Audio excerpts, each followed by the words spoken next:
Oi, gente, bom sábado aí pra vocês. Bom, eu vim falar sobre caixinha de pergunta que eu deixei ontem.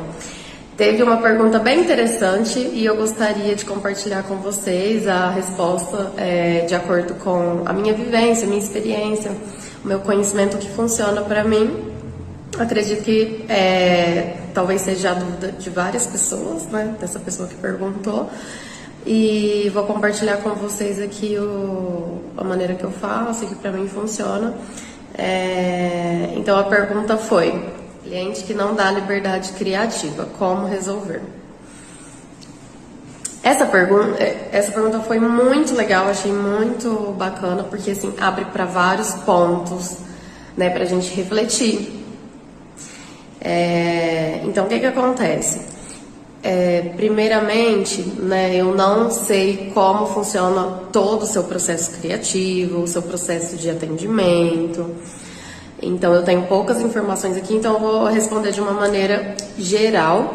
E pode ser você em qualquer área em qualquer setor que tem área criativa, seja arquiteto de interiores, seja marketing, seja, né, criações de marcas.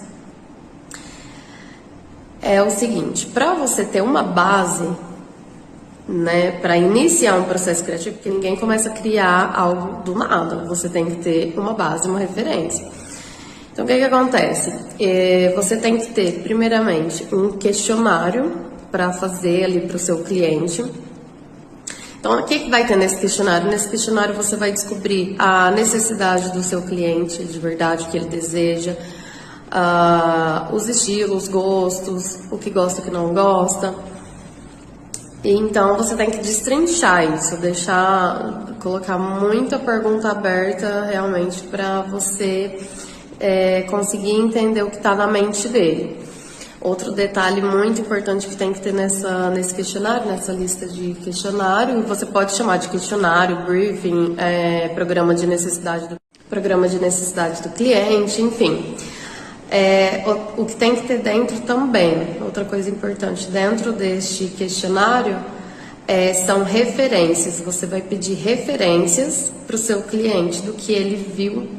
Talvez ele foi em algum lugar e achou legal, achou bonito, ele tirou foto no celular, pede para ele te mandar. Às vezes ele viu na internet mesmo, no Instagram, né, em qualquer plataforma aí, algumas referências, né, do que ele gostou. Então, você tendo tudo isso em mãos, né, as respostas por escrito, essas imagens, referências, juntando tudo, né, a questão da necessidade dele, do estilo, aí sim você vai ter uma base para iniciar o processo criativo.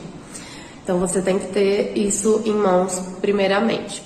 Então, na primeira reunião mesmo, você já vai ter muita bagagem assim, de informação, aproveita, né, que a conversa fluiu e anota tudo que vocês conversaram, deixa, né, realmente registrado ali, ou no Word, no seu celular, bloquinho de notas, anota de alguma forma tudo que vocês conversaram, tá? Presta atenção, porque um dos segredos, né, dessa parte criativa e primeira apresentação, ser com excelência, da forma mais assertiva possível, é você ser um bom ouvinte, né? Você tem que saber ouvir seu cliente. E claro que também você vai aprender a fazer boas perguntas para ficar bem direcionado para o caminho que você vai precisar, né, para fazer suas criações.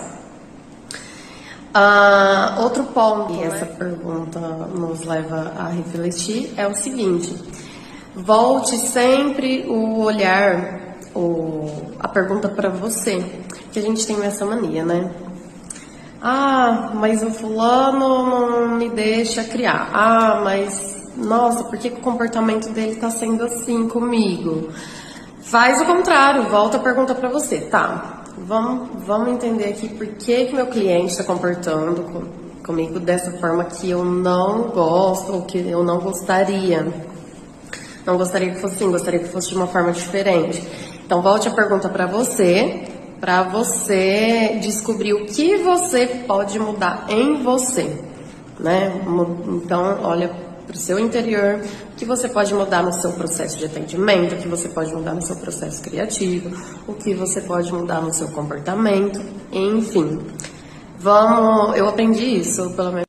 Então, volte a culpa pra você, tipo, se questione o porquê, né, disso tá acontecendo pra você melhorar, você vai encontrar as respostas, você vai fazer novas tentativas de comportamento, né, de etapas, talvez você não tá comunicando bem também como que funcionam essas etapas de trabalho, talvez seu cliente não tá entendendo muito como que funciona aí. Por que que ele te contratou? Por que que ele chegou até você? Por que que ele te escolheu?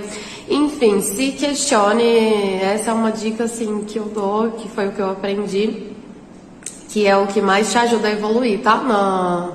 No seu comportamento. Porque a gente foca no comportamento do outro e esquece do nosso comportamento. Vamos focar, então, no nosso comportamento para tentar entender isso e descobrindo novas formas que vão funcionar melhor ali de trabalhar. Você vai ver automaticamente o comportamento do seu cliente diferente com você, tá?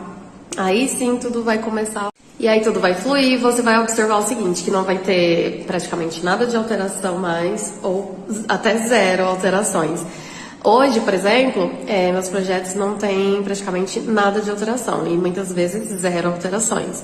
Porque, como eu faço todo esse processo, então o contexto geral de tudo, né, eu captei ele muito bem. Se tiver alguma alteraçãozinha ou outra, por exemplo, eu fiz um cantinho de um móvel arredondado e a cliente prefere quadrado, só para você entender aí o nível de alteração, é muito pouco, né, que tem, e você ganha muito tempo com isso, né, e para nós, né, na nossa área, o tempo é precioso, então você vai ganhar muito tempo fazendo, né, esse processo aí. Claro que eu continuo sempre tentando melhorar, estudando novas formas para sempre estar melhorando aí. Mas dessa maneira, principalmente para quem está começando, anota essas dicas aí que vai te ajudar muito, tá? Bom, gente, para finalizar, eu contei aqui o que funciona para mim, a minha vivência, experiência. Se eu te ajudei, você que fez a pergunta, né, depois me conta se você for colocar em prática, né, se deu certo, como que foi. E é isso, bom final de semana, um beijo, fiquem com Deus, tchau, tchau. Até mais.